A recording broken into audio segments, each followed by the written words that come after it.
Hello and welcome. This is Seewing Yee. Today I'm going to talk about nationwide foreclosures. I'm going to use source CoreLogic and Black Knight. I'm going to start off with Black Knight. Look at January 2023 mortgage data. Foreclosure starts saw a fourth straight increase, but remained 37% below pre-pandemic levels. Active foreclosures are up 20% since January 2022, but they too remain nearly 20% below pre-pandemic levels. On this graph, total U.S. loan delinquencies rate loan 30 days or more past due, but not in foreclosure, is at 3.38%. The foreclosure timeline depends on state-by-state situation. In some states, they have an initial foreclosure state. For example, Florida and few other states, it takes forever to go through the foreclosure process, like typically 2 years. In other states, it's non-traditional where they get a notice of default pretty quickly. The homeowners these days have a lot of options. Homeowners have more equity than ever before. Not to say that 100% of all the homeowners have huge amount of equity. The people, especially the people that purchased recently, within a year to 2 years, maybe they purchased with a VA loan 0% down, or with a FHA loan with 3.5% down, and they purchased at the peak, perhaps like in the middle of last year, 2022, where housing prices are start to correct in many areas.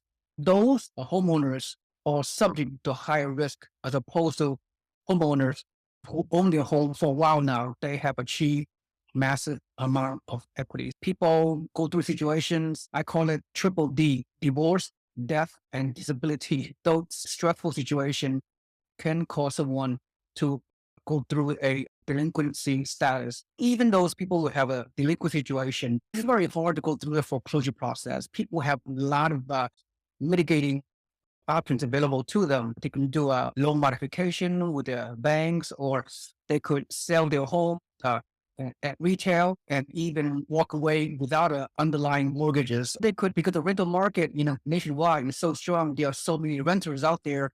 You could make the argument that someone who in a delinquency status, they could convert their home to rent it out. They could rent out the whole unit. They could rent out by the rooms. They could do a short-term rental or medium-term rental, all kind of options for someone to go through the process to allow the home to go through foreclosure in this current economic environment is challenging. Is those people in a delinquency status, they need an early stage of the situation, they need to evaluate the options available to them. The graph shows, even though there are 3.3% rate of delinquency, those delinquencies, it takes a while to go through the full foreclosure status. And the banks, more often than not, they're willing to work with the homeowner to try to find some mitigating options to help them save their homes. That's a lot of good options available to homeowners that can prevent this kind of bad situations. Total U.S. foreclosure pre-sale inventory data is 0.45%, which is less than 1% of all the homes out there. This is a pre-foreclosure. So during the pre-foreclosure process, the first 3 to 6 months, the homeowners, they have the ability to sell their homes before the delinquency status gets worse. All right. So again, total foreclosure start according to Black Knight is 33,000. Here are the numbers. Top 5 states by non-current percentage.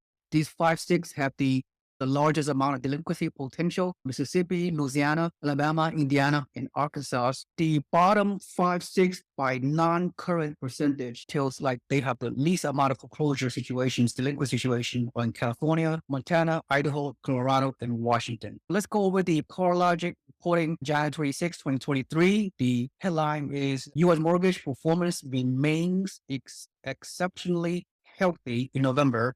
Now, again, this is only in November. We have right now, we're into March. So this information is a lagging indicator by up to 3 months. So in about a few months from now, like in April, when I update you guys with the CoreLogic updated information, as well as Black Knight, then we'll see a current data. So this is clearly a lagging indicator, but still, nevertheless, that's the most updated information we have available for you. So So CoreLogic says for the month of November, 2.9% of all mortgages in the U.S. were in some stage of delinquency, 30 days or more past due, including those in foreclosure, representing a 0.7 percentage point decrease compared to 3.6% in November 2021. So again, early stage delinquency, let me highlight this a little bit. So early stage delinquency is 30 to 59 days past due, or 1.4%, up from 1.2% in November 2021. Again, early stages foreclosures, people have a lot of ways to mitigate these scenarios, as I stated earlier. Adverse delinquency, 60 to 89 days, or 0.4%, up from 0.3% in November 2021, which is, when I say 0 point something, it's less than 1%. It's a fraction of 1% of all the homeowners out there. I want to be clear. Serious delinquency, 90 days or more, come to a point where the notice of default, they call it NOD, that letter will be mailed to the homeowners for anyone in serious delinquency status, 90 days past due. They are at 1.2%, down from 2% and from November 2021, and high of 4.3% in August of 2020. If you notice, the before the pandemic, there were higher delinquency rates, around 3 or 4%. Since the onset of the pandemic until now, the delinquency rate and foreclosure rate has fell for a lot of reasons, of course, of the forbearance and all those things that the government has issued during the peak of the pandemic. Right now, it is the foreclosure situation is an all-time historic low. That is a real data I'm providing you. And if you try to look at the other crash videos, you could see some very scary headlines, and for most of them are clickbait headlines, crash videos prevalent out there in the wild west of YouTube. I can't do clickbait. I provide real data, real education. I have to be ethical. Foreclosure inventory rate, the share of mortgages in some stage of foreclosure is 0.3%, which is up from 0.2% in November 2021. Transition rate, what does this mean? Transition rate is the share of mortgages that transition from the current to 30 days late past due, which is 0.7%, up from November 2021. Let's do some state and metro takeaway. In November, all states posted annual declines in overall delinquency rates. Let's go through the chart. The nation's overall delinquency rate continued to recede on a year-over-year basis for the 20th consecutive month. A lot of people, they like reading a chart as opposed to going through the paragraphs. In foreclosure, the dark green signifies most current November 22, and the light green signifies November 2021. In foreclosure, is 0.3 of 1% foreclosure as of November 22. As you can see clearly, the 30-day delinquency start off by having pretty high percentage, and the dark green November 22 is at almost 3% of our homeowners 30-day plus. When you get to a more serious delinquency, 30 to 59 days, is continued decrease at 1.4% of all homes. Then 60 to 90 days, continued decrease 0.4. Then 90 to 110 days, 0.3. You get the idea. The more down the timeline of foreclosure delinquency status, the percentage decreases because, like I said, the homeowners, they're giving so many options to get out of delinquency status. So I need to show change of states with the highest overall delinquency rate. I think Black Knight covers some of it, but let's see what CoreLogic has to say. Mississippi, Louisiana, West Virginia, New York, Alabama, and Oklahoma have the highest overall delinquency rate.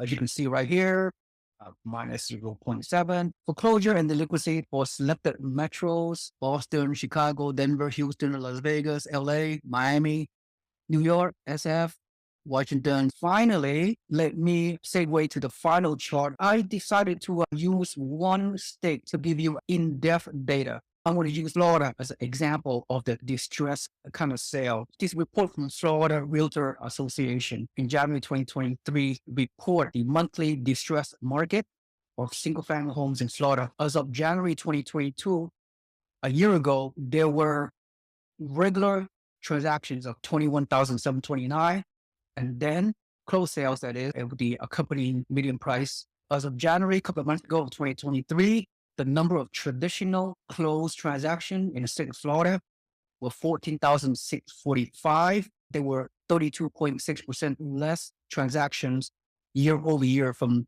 2023 from 2022.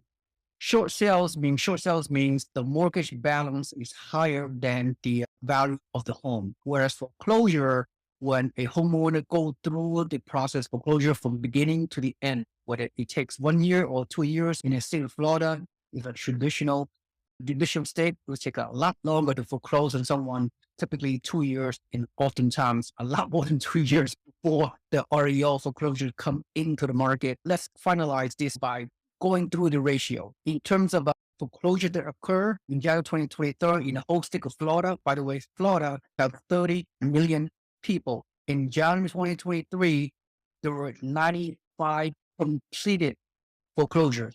There were 26 short sales. So if you do the ratio, do the math, 95 foreclosures divided by the traditional homes that were sold at 14,645, I believe that's approximately 0.4%. That means half of one. So half of 1%, as far as I'm concerned, is an all-time historical low in terms of foreclosure, and short sales is even less, 26 total short sales from a regular closing transaction throughout the past year of 14,645. The percentage of short sales in relationship to total transactions that occur this past year to January 2023 is 0.03%. I don't have the exact figure. Both foreclosure REO and the short sales combined is less than 1%. If you start up the YouTube channel, you will see a foreclosure increasing 500%. That's the headline. Even if that's the case, oh wow, foreclosure increased from 95 to 180 homes. The YouTube crash bros, they will use this huge doom and gloom clickbait, fear porn headlines, and for the sake of clickbait, because they are entertainers, they're trying to get you to subscribe. They will use all these negative image headlines. Things could change, right? I mean, we can talk about if the worst case scenario, if the interest rate goes up to 10%, which is not happening, or if the job market took a huge tumble, then maybe more people could be in delinquency. But based on nationwide extreme low amount of inventory at around less than 3 months of inventory of supply, which is we're coming to a historic low, and the fact that most of the homeowners are locked in on their historical low rate, they're not going to move up. They're not going to sell their homes. They're locked in for the next 30 years of their low cost mortgages. Homeowners are not selling. Builders are not building enough homes, and buyers' demand will have subsided because as of right now, the mortgage rate is around 7%. The homeowners, most of them are enjoying the equity. My takeaway is foreclosure is lower right now than at the pre-pandemic level. It's all-time historical foreclosure rate we're seeing right now. And you're not going to see this kind of headlines from other YouTube videos. They're going to say crash foreclosure is increasing from what? Increasing by few homes. They're going to use the numbers. The other crash videos, YouTube, they will paint a very, very doom and gloom picture. You have to be educated to understand what is real and what is not. I provide you with the best education possible with all my videos. And if you see a lot of value on this video, please smash the like button and subscribe to my YouTube channel. Finally, if you want to become an empowered real estate investor, please subscribe your email into my website below. Become a free member of our real estate network. Thank you so much. This is Seewing Yee. Have a nice day. Bye-bye.